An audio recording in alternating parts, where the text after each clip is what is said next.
Estudiantes de 5 escuelas públicas de la entidad sobresalieron en la competencia regional First Lego League y obtuvieron su pase a la fase nacional que se realizará en la Ciudad de México el 10 y 11 próximos.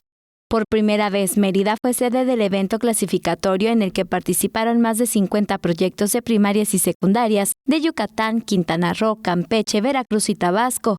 La actividad que impulsa la ciencia, tecnología, ingeniería, arte y matemáticas STEAM en educación básica se realizó en las canchas de la Universidad Modelo. En la jornada se efectuó la exhibición y competencias de proyectos inspirados por el reto de crear soluciones para resolver problemas de abastecimiento de energía.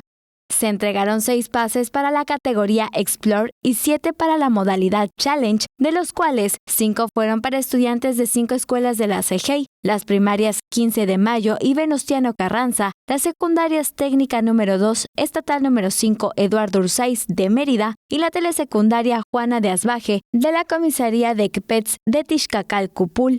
Cada año el Consejo Internacional de First Lego League define un reto STEAM de una temática mundial relevante relacionada con los Objetivos de Desarrollo Sostenible de la ONU. En Yucatán, por medio del programa Impulsando Robótica y STEAM en Yucatán de la CEGEI, se equipan escuelas para que participen en la competencia. En este ciclo escolar se entregaron materiales a 29 escuelas de educación básica. Tele Yucatán te informa.